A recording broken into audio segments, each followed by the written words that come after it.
Good morning, happy Monday. Hope you are all really well. So today I want to talk to you about goal setting.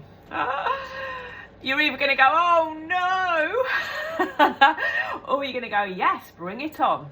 Now we all kind of feel differently about the word goal, probably, and I know that sometimes it can be a little bit daunting, and for some people they absolutely live by setting goals. It's kind of like their roadmap to whatever their success is. So today we're talking about a goal. Now, if you're kind of thinking, well, I've never really set a goal, don't really know what you're talking about, a goal is something where you have a dream, you have a vision, you have a desire, you have a plan, you have a big picture of something that you want to achieve. It could be completely personal, it could be something to do with your business.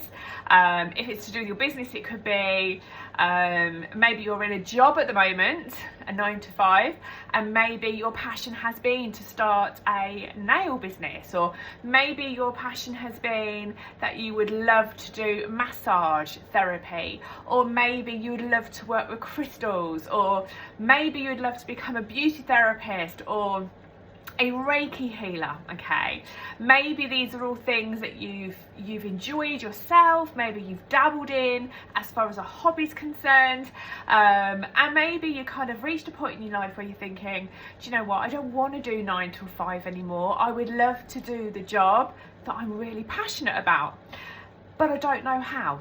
Okay, so you might be in that position, and if you are in that position, then setting a goal could really help you to work towards the journey of accomplishing that. And without a goal, it's kind of like you're sitting there just still in daydreaming mode. It's kind of like you're just forever wishing but never taking the action. So the likelihood is, if you're sitting in the forever wishing and never taking the action kind of place, then the likelihood is you're never going to succeed. You're never going to actually bring that goal to fruition and do the thing that you love. So creating a goal can be really, really exciting. It can be a little bit daunting, but just remember that you have the power to choose your goal and the steps that you're going to take to reach the goal that you have in mind. Okay, so you have that power. You don't have to just create a goal and then go, oh, but I don't know this and I don't know that and I haven't got this and I haven't got that, and kind of freak out and go into scarcity mode and then just stop taking action. You can actually go, do you know what, that's a really big goal and I know it's going to take me time, however I'm prepared to take the time that's needed to get to where I want to go, and I trust and know myself well enough that if I break down that goal into small bite-sized chunks, the likelihood is I will take that action, because it's a small action, it's a baby step. I'm not going to freak out, and if I can do the baby steps one by one, all the way along the journey, eventually, it might take me a while, but eventually I'll get there. Okay, so you have the power to create your own reality. A lot of people put our power into other people's hands. For example, we're so beholden to our employer that pays our wages that we will do anything with our job. We'll work that little bit of overtime, we'll work faster and harder, and we'll work in the kind of fear zone where we're always worried that if we're not good enough we're going to get sacked, if we're not good enough we're going to be demoted, if we're not good enough we're going to be made redundant. We sit in that fear zone quite a lot, and actually the employer should be really, really super grateful they've got you. Okay, but they don't see it like that, and when you actually decide, I'm not going to give my power over to anybody anymore, I'm going to create my own destiny, I'm going to make the choices of what I do and when I do it and where I do it, then the best way to do that is to create the goal and take those small little baby steps to achieve it.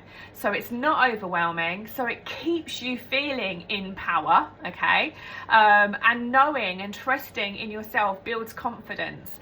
It builds confidence in the process and the fact that you can achieve a goal, but it also builds confidence in your knowledge, your skills and your capabilities as you progress towards your goal as well. So this is about bringing the power back to you, okay?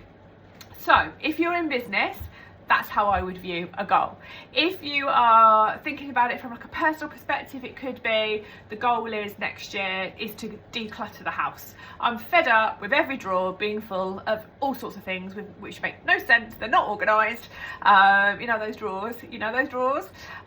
Maybe your goal is to clear them out and create some organisation and declutter your home.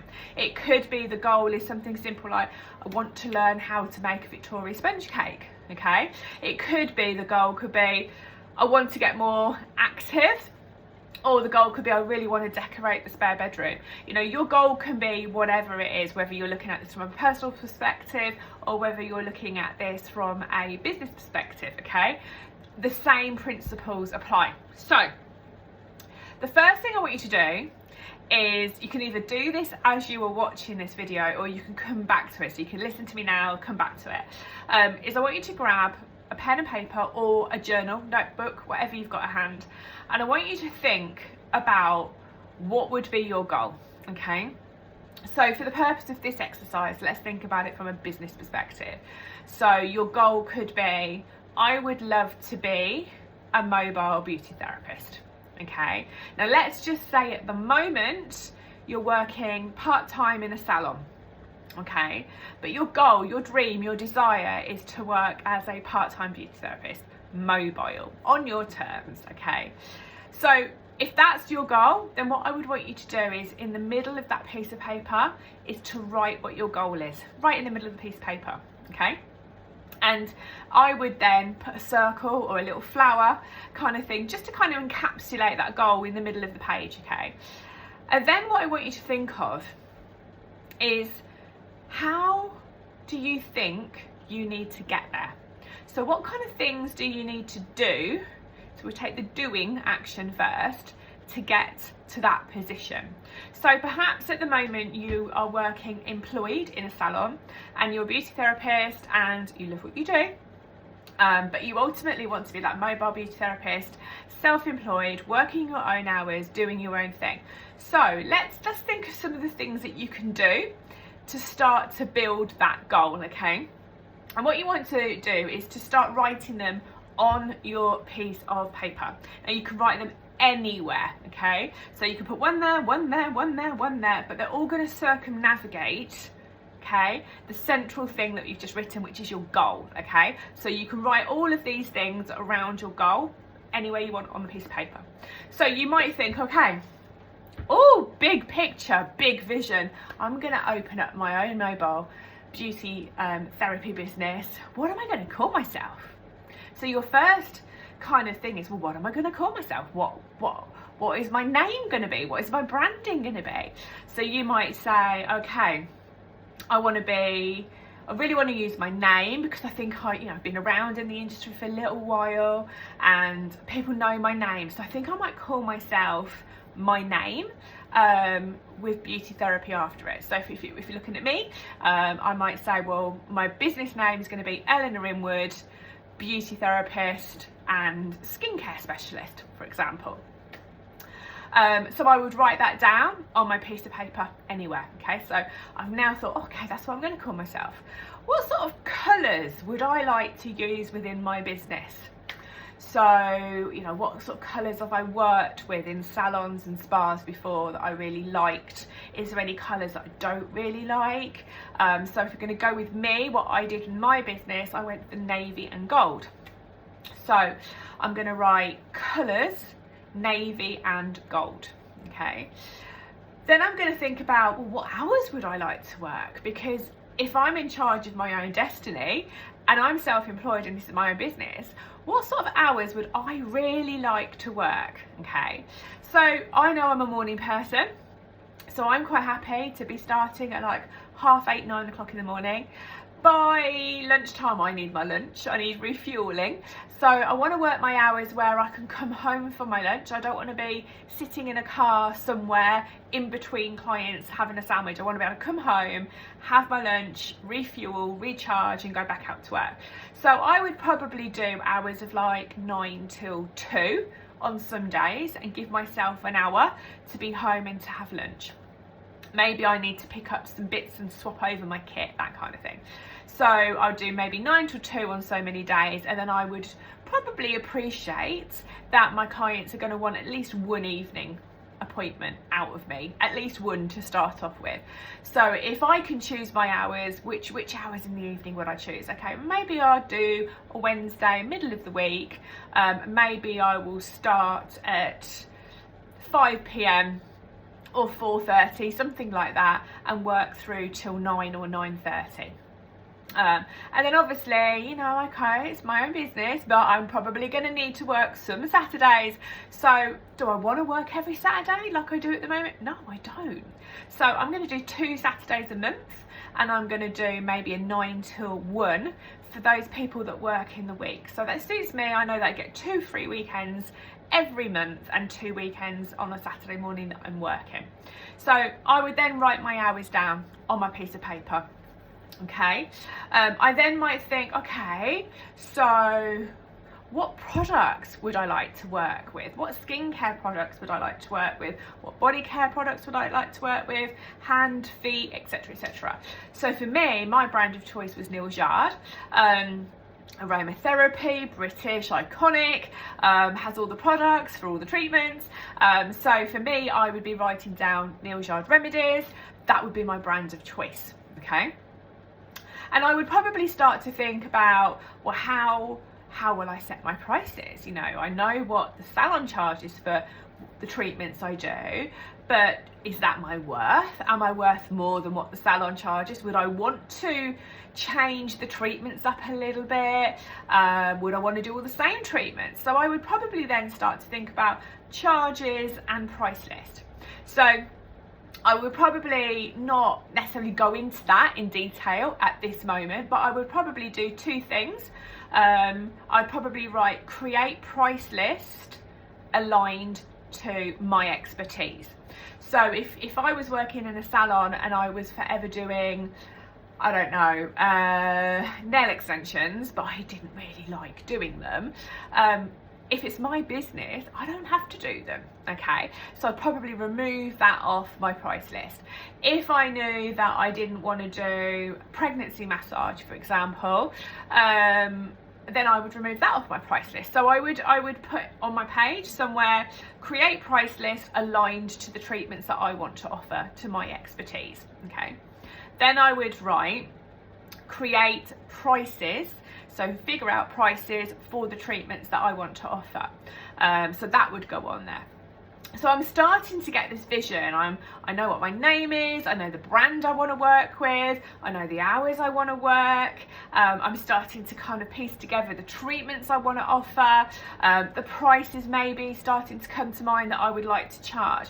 Then I would start thinking about, okay, so what insurances would I need? Because obviously at the moment I'm covered under the salon insurance, but I'm going to need my own.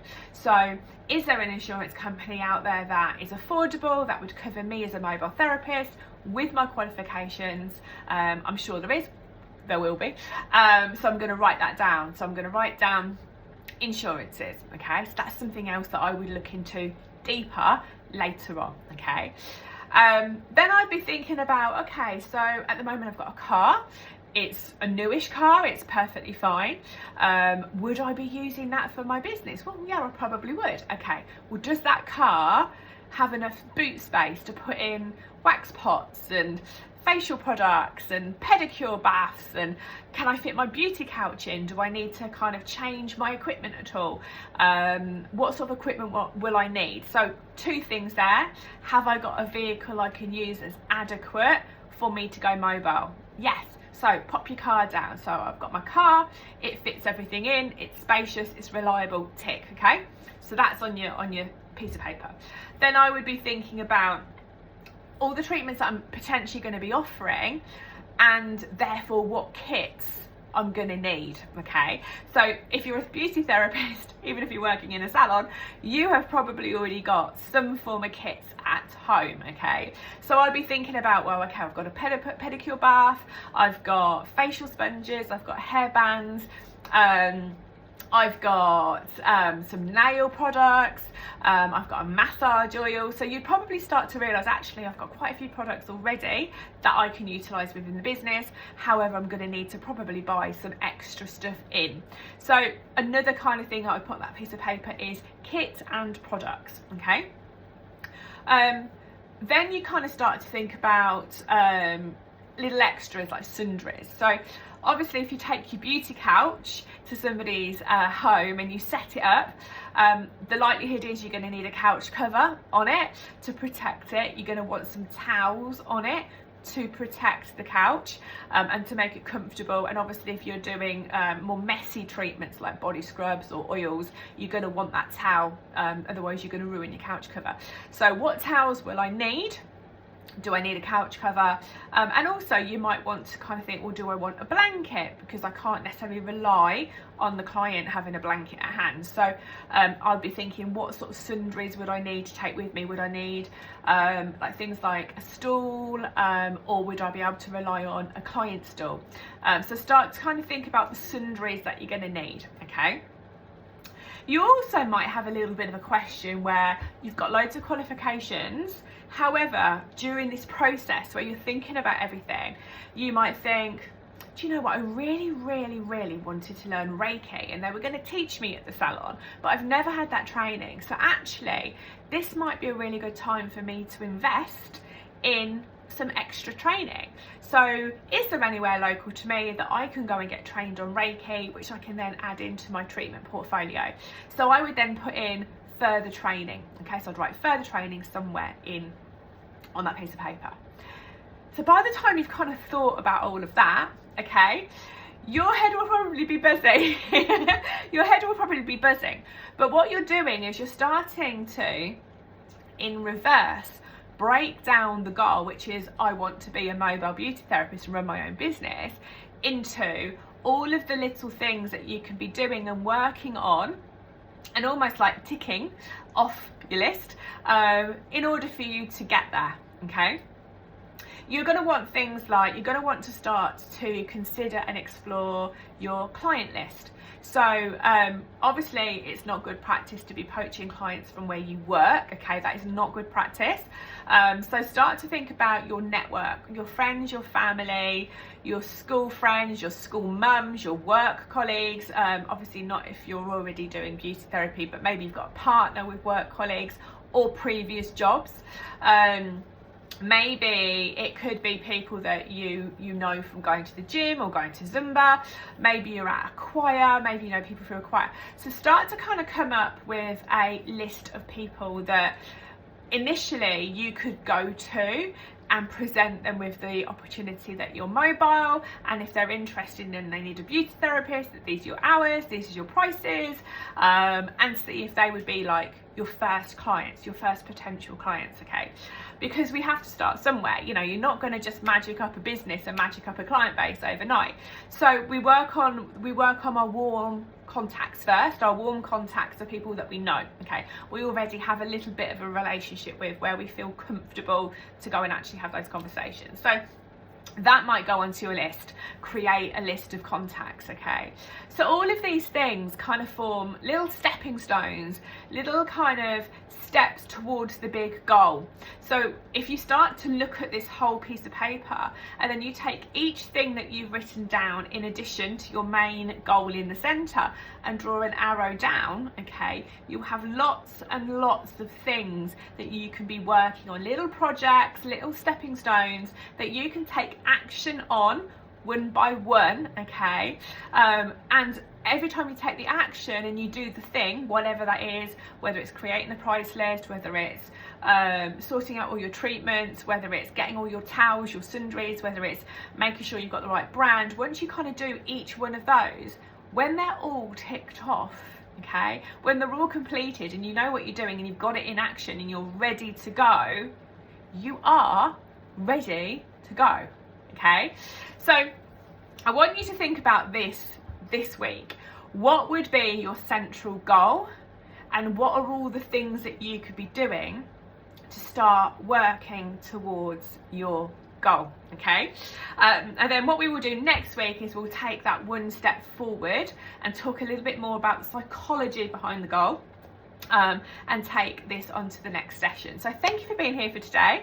Thank you for watching. If you like this video, please give me a like, give me a thumbs up, give me a love heart, and feel free to share, and I will see you next week.